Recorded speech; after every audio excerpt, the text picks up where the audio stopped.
Also on this card is the hooligan Jamie Mullarkey from the Central Coast. Jamie, thanks so very much for your time on the show. How's Brazil, mate? Yeah, it's going good, mate. It's going good. We've been here a day, so settling in nice.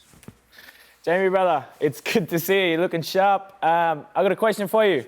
Question is, you've changed up your training camp. You've been to Bangtao, spent most of your training camp at Bangtao MMA. What's the difference between training there in Bangtao MMA to back home?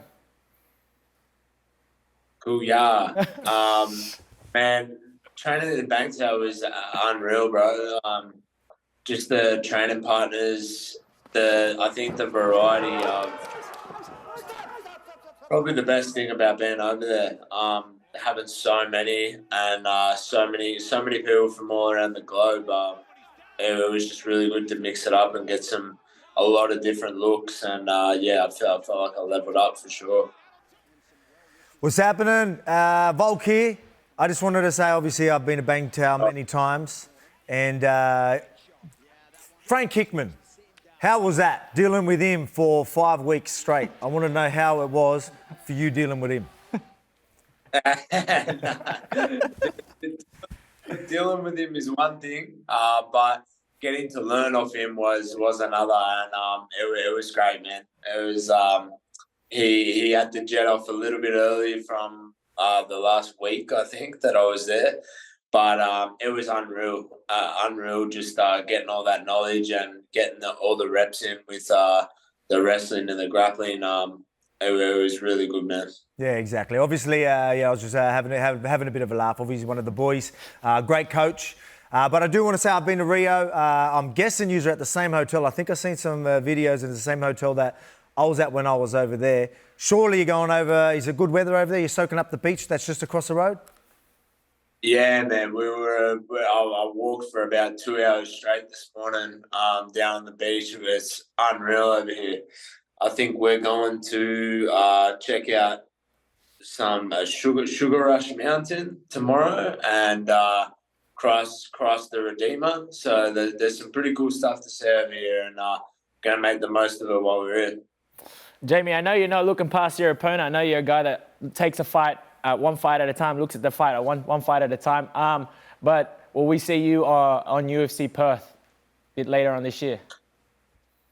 Hopefully, yeah. Hopefully, like you said, we'll get through this weekend, and then we'll look at what's next. But that is the plan, to get a quick turnaround and get a busy end of the year.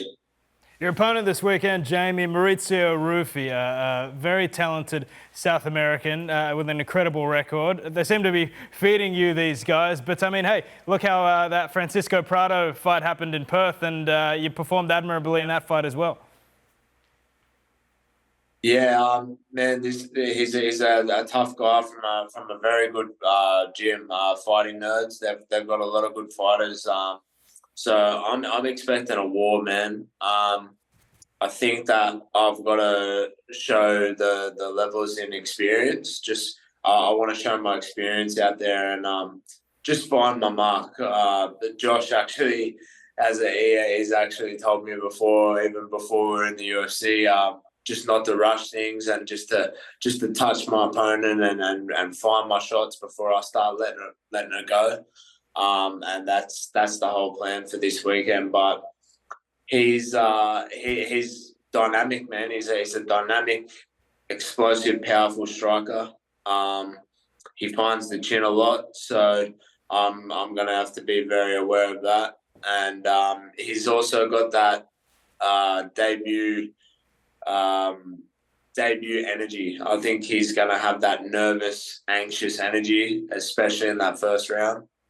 In front of his home crowd, making his debut, and that comes with a lot of danger. So I'm definitely going to have to be aware of that. But I think once I find my shots and find my mark and find my range and my rhythm and my timing, I think it's going to all pan out my way. He had that big win on the Contender Series. What did you make of his performance there? Yeah, it was a really good fight. Really good fight. He showed a lot of different skill sets. Showed that he can go the distance and stayed fresh and strong the whole time. And ended up getting the late finish. So yeah, that was a good fight to watch. Good fight to get some tendencies and some of his strengths as well. And yeah, we'll look to go out there and put it on him and just make it my fight. Jamie, have you spoken to the ring announcer? If it's Bruce Buffer for this weekend, have you spoken to them about announcing you as the hooligan? No, I haven't. Come on, man, get on it.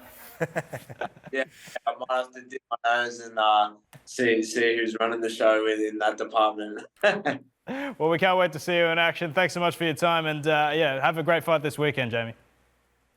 Yeah, thanks so much. Thanks, lads. Go get him, mate. Let's go, Jamie. There he was, Jamie Mullarkey, always so calm and ready. He's just a chiller, but geez, when he gets in that octagon, he's a killer. Yeah, that's it. Well, he touched on it. Obviously, the guy's debut, local fight. There's, he's going to want to swing. So this is where Jamie can really use his experience. And as he was saying, he was having a good chat about that, and he's going to, find the right time to take them shots and not get too aggressive too early, and then pick him. What I found with Jamie though, he's always keen for a scrap. Being a long-time training partner, all it takes is one punch for him to be like, nah, it's on. Yeah. But I feel like that's the same with his fights. Sometimes he needs to be hit to be woken up and realize that he's in a fight. So hopefully he can wake up without having to be hit first. So yeah. Well, that's all we've got time for on Fox Sports. Thank you so much for your company. Gents, thank you for coming in and having a chat. And don't forget, you can order the pay-per-view at mainevent.com.au. Enjoy the fights. We'll see you next time right here on Fight Week.